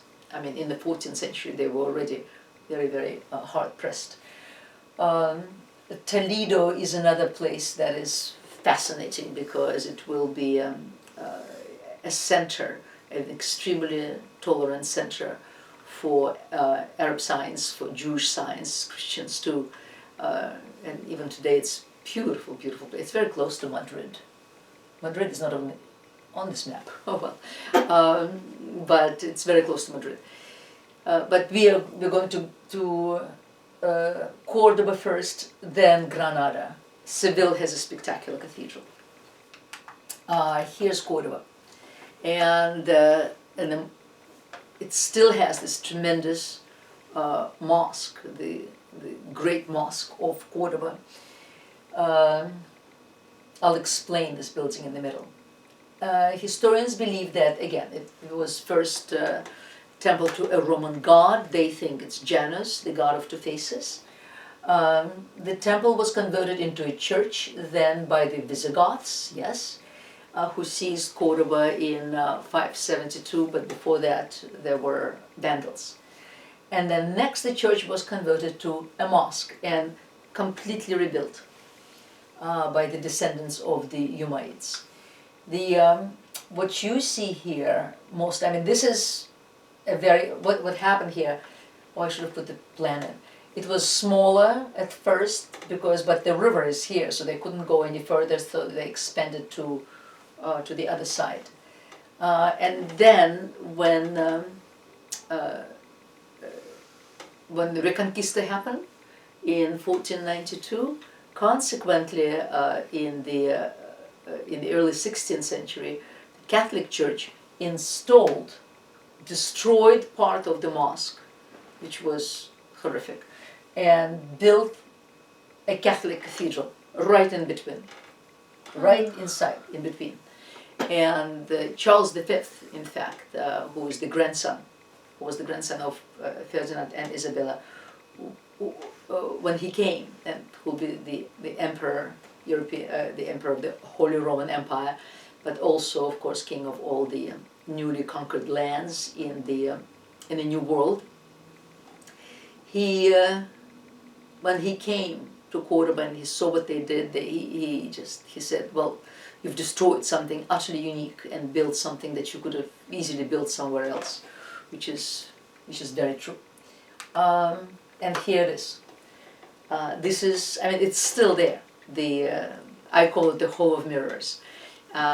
It's still very much there, and this is the most spectacular hypostyle hall the world over. I mean, nowhere in the world will you ever see anything quite like this. It was expanded over 200 years, and composed of a large hypostyle prayer hall, and a courtyard with a fountain in the middle, an orange grove. You can see it here. There's the orange grove right there. And then the minaret. Minaret was there, but the Christians enclosed, they didn't destroy the minaret, they just enclosed it with their bell tower.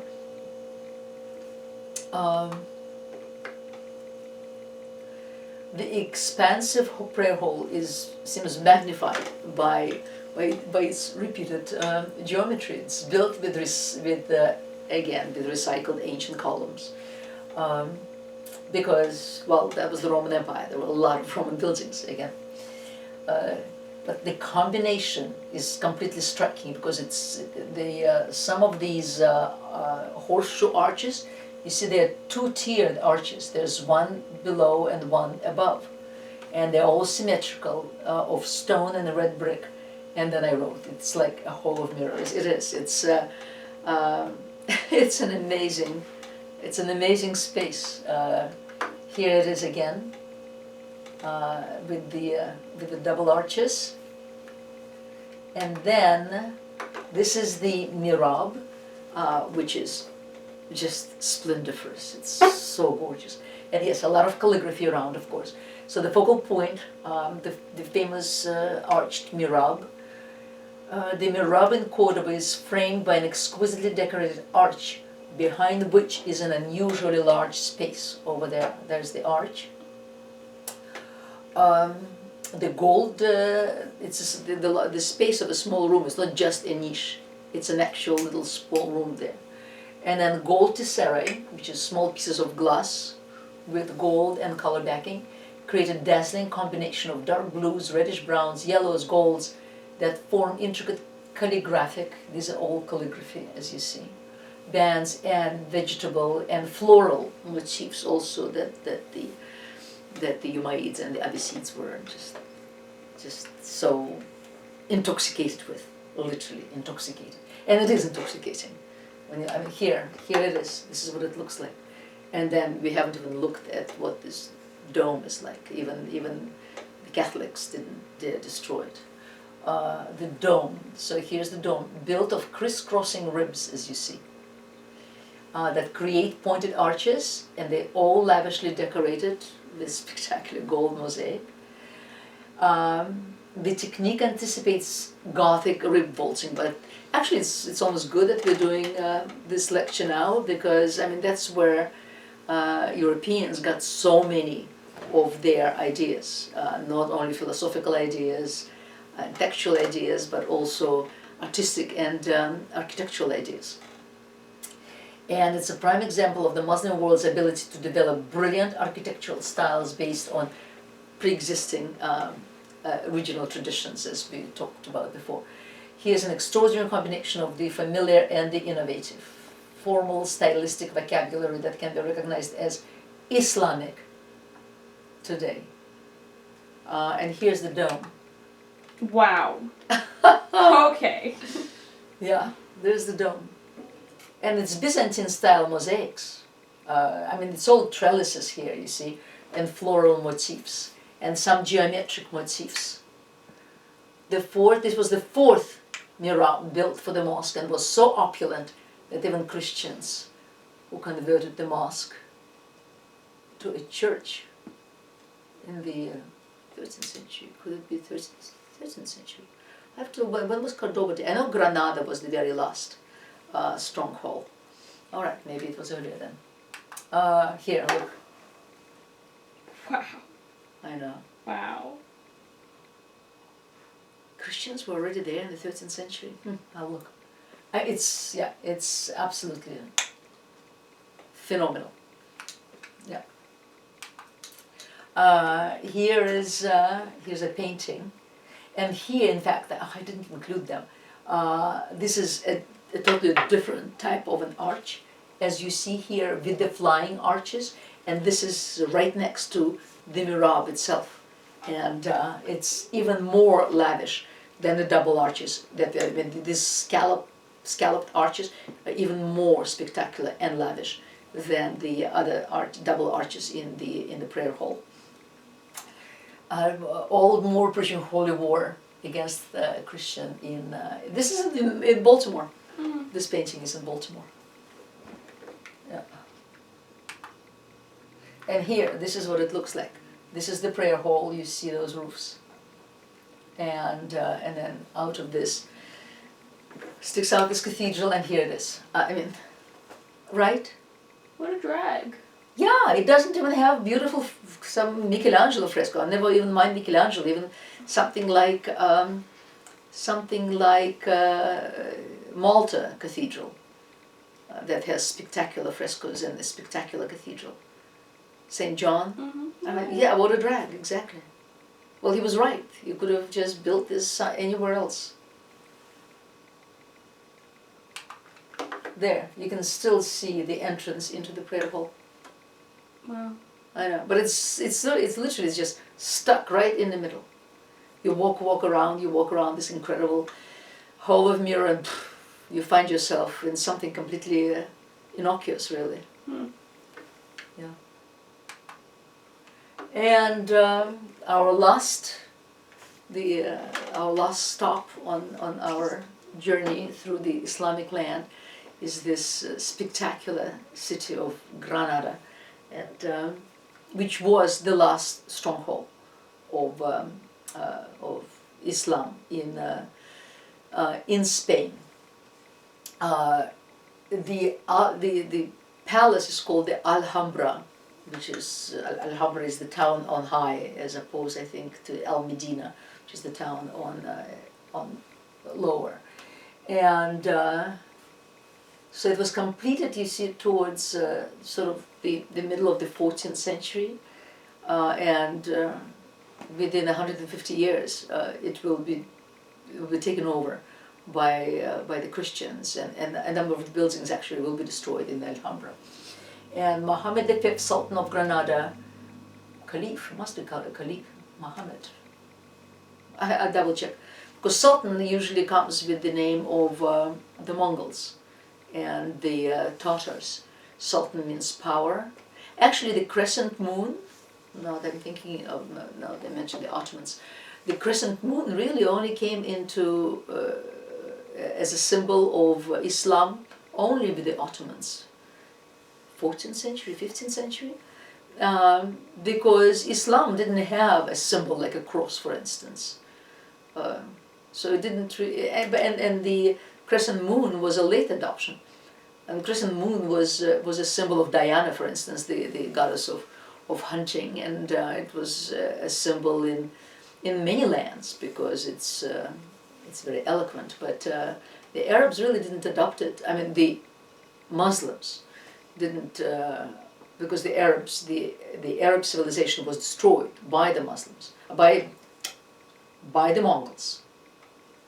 The Arab Islamic civilization, that brilliant civilization of the 9th, 10th, 11th century, was then destroyed by the invasions from the east. Okay, so Alhambra is the reflections of culture of the last centuries of the Moorish rule of Al-Andalus, of Andalusia, reduced to the Nasrid. The Nasrid kings were the last kings of, that's right, they weren't caliphs anymore, because a caliph has to, it's a special, Cordoba were caliphs in Cordoba, but not in Granada.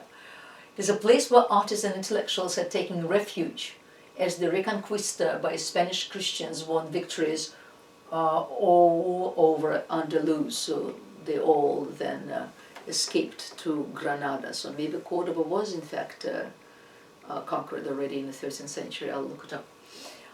The Alhambra integrates natural site. It's, as I said, it's a city on high. It's quite tremendous. With constructed structures and gardens, and a testament to Moorish culture in Spain and the skills of Muslim, Jewish, and Christian artisans, craftsmen, and builders in the area. One of the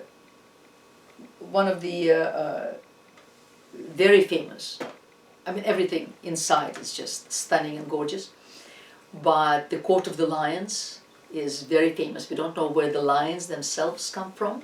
They may have come from Persia. It looks as if they look Persian. Our American writer, Washington Irving, spent quite a bit of time in Alhambra, living there, in fact, and he wrote his tales of Alhambra, which are fascinating, and he wrote the tales, of course, of the of Alhambra's inhabitants. Great read. So the Court of the Lions, it's named for these lions. It's surrounded by a low gallery. Gallery goes on top, and the gallery is supported by these columns. There are pavilions that projecting from each side, from our side and from that side. And the square is paved with colored tile, colonnade in white marble, while the walls are covered with blue and yellow tiles, with a border above and below of enameled blue and gold.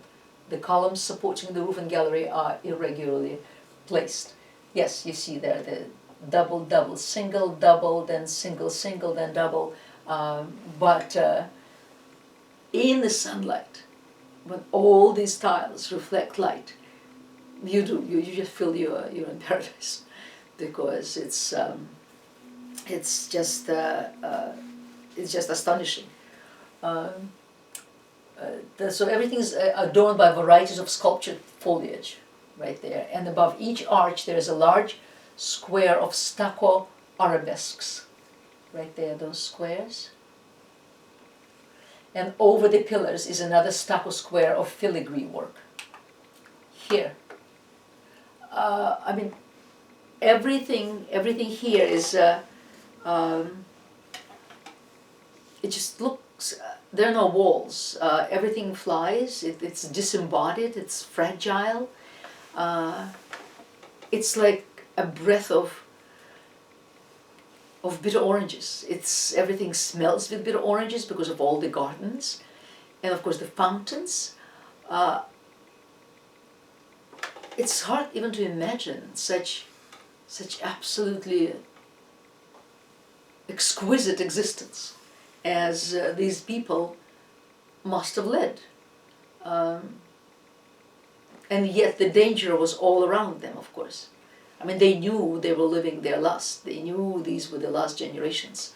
The Fountain of the Lions, alabaster basin supported by the figures of 12 lions in white marble. Symbol strength, power, of course. Each hour one lion would produce water from its mouth. At the edge of the great fountain there's a poem written by Ibn Zamrak. This praises the beauty of the fountain and the power of the lions, but it also describes their ingenious hydraulic systems and how they actually worked, which baffled all those who saw them. Once an hour, it just doesn't work now. I don't think so. Well, I didn't see it. I didn't see it. I mean, the honeycombs, at some point in Islamic art, they began to introduce the honeycomb design, honeycomb and stalactites and stalagmites. Stalactites are the one that go from up above, and talking of this. The image, as if everything is air, it's completely disembodied. It has no matter. It looks like clouds, and especially if you kind of close your eyes or water your eyes a little, it all begins to waver and become so magical. And here are all those honeycombs inside. Here too, all the honeycombs. This is one of the stories actually from Washington Irving, and it's a story of the Abbasids. That's another family. I mean, these families were constantly uniting and then quarreling and then eliminating one another. And there's the fountain of Abbasids in the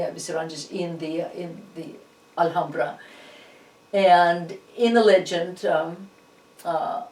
According to legend, the very last Sultan of Granada, he invited the leaders of other families that were still around to a peace dinner, as if to unite against the Christians. And this story repeats itself. All the leaders were assassinated in the hall of the Abbasids, and there's a spot of blood that's continuously maintained, and that one can see that presumably is left since that day. This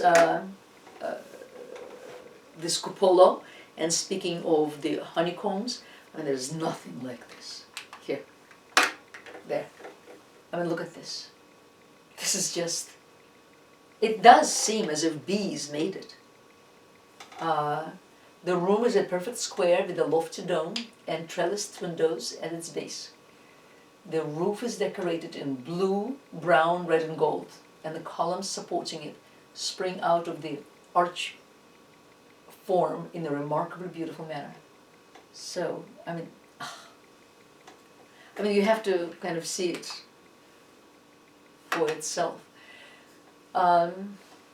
Across from the palace, there are spectacular gardens, absolutely spectacular, and they're called General Life, which means architect's garden, and there are all sorts of stories, of course, connected with the garden, and who loved there, and who died there, and who birthed there, and again, just Washington Irving. Read Washington Irving if you want to read about it. It was a summer palace and the country estate of the Nasrid emirs. And there's a ravine right across from the mountaintop of the Alhambra, and that's where the General Life is. And the fountains are still there. This all works. Bitter oranges everywhere, and that smell of citron is intoxicating. It's so good. These are very formal gardens. There you can see Alhambra across the way, and here are the bitter oranges. Please see. Seville oranges, they're also called. Right, the Seville oranges. Those Hercules and his garden of Hesperides. Those were probably oranges, not the apples. In fact, I bet you. Here, the gardens are just full of these grottos and beautiful benches where one can where one can sit, and which one can see, of course. It's enchanting. Here, there are different pavilions, again, absolutely covered with design, with floral design, with trellis design, with geometric design, with calligraphic design. They so much believed in beauty, but as I said, beauty as delight to the senses, as opposed to the beauty of a perfect form, which was Platonic beauty. But they were still very interested in Aristotle and Plato, and definitely Euclid. Pythagoras was God to them. If they allowed polytheism, Pythagoras would certainly be God. And just these spectacular scalloped arches. We saw a scalloped arch, in fact, in one of the Romanesque cathedrals in the south of France, and then of course that's where the influence comes from. And then this is what happened in the 1200s. Out of Mongolia, which is right above China, out of Mongolia swarmed the tribes, which, as they proceeded, mixed and pushed the tribes in Central Asia, the Tatars, and then all together, and they didn't have their, of course, they couldn't care less about this culture or science or beauty, and they just swept. They will ultimately, some of these Tatar-Mongolian, that's what they call Tatar-Mongolian people, will establish themselves in Anatolia, and ultimately will, of course, mix with the Persian people and the Iranian, Persian, same thing, Iraqis, and will be, a small tribe, the Ottomans, will ultimately separate from them and establish power, and then take over huge swaths of land. But they will destroy Baghdad, they will destroy Samarra, they will destroy everything on their way. Here, Baghdad was sacked in February in the middle of the 13th century, and the last caliph was killed. Reckon Mongols didn't want to shed royal blood, so what they did, they would wrap people in carpets and then trample them with their horses. That's not shedding blood. What do you mean? Oh, they would. I see. Yeah, they didn't want shedding blood, so that's what they would do. Some of his sons were massacred as well. One of the surviving sons was sent as a prisoner to Mongolia. Then, I mean, we don't know, true or not. Mongolian historians report that he was married off to a princess and then he disappears from history. But, I mean, they were all eliminated. And the culture was completely eliminated. Baghdad culture, the Abbasids culture, all of that was eliminated. And someone like Genghis Khan was in fact proud of having conquered the area, of leaving there a mountain of skulls. And a Russian painter by the name of Vasily Vereshchagin, he in fact depicts it in his Apotheosis of War. Very stark, no life, all the trees are dead, everything is dead. It's a very powerful painting, but it also reflects the truth. So, very fortunately, well, I mean,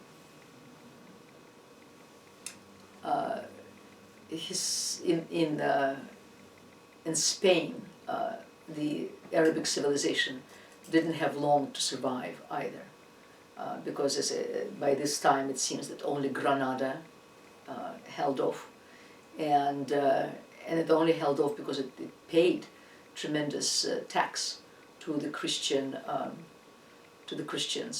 at this point. But then with the unification of with the marriage of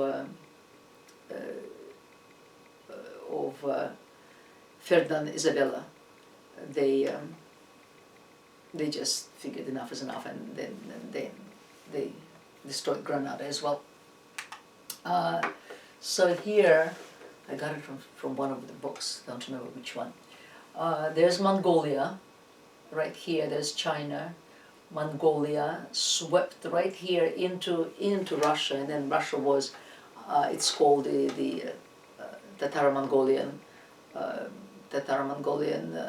oppression that will last 300 years in Russia, with the Russians in their turn having to pay duty to Mongolian Khanate in Central Asia. It's called the Golden Horde, it was called, and even today there's a proverb in Russia: scratch a Russian, find a Tatar. So it's the cheekbones, I suppose. And then, but other tribes found themselves right here in Anatolia and Mesopotamia, and that proceeded to have a separate existence. In fact, as I said, the tribe of the Ottomans will ultimately conquer the former Byzantine lands. Yeah, here's the Ottoman Empire. As you see, the Ottoman Empire will conquer, with the exception of the Balkans and this area. But here, Egypt, Mesopotamia, these are the lands that were originally conquered by the end of the 7th century, that were conquered by the Umayyads. And that's what the Ottomans will ultimately be. I mean, as you see, half our world is conquered by the Ottomans, until they were defeated as well. And today, well, Turkey today is of course is Constantinople, just Constantinople and the Anatolia. The Ottomans will in fact achieve their greatness towards, in the 16th century. Their rule will, well, it will be a Tataro-Mongolian rule. It was very quick justice, or no justice, very quick execution, as you see here. While Vereshchagin painted his mound of skulls. Here other painters show the attitude towards those who don't step in line. And here are the heads hanging here, more heads. This painting, I believe, may even be in the Metropolitan Museum. As they swept through, well, they destroyed the Arab civilization, but also as they swept through Christian towns or cities or civilizations, they did their best or their worst, perhaps, in trying to eliminate all imagery, that the Christian imagery that exists, and you can see things like this. You can see them in Sicily. You can see them in Constantinople. In fact, you can see these attempts at just erasing all imagery.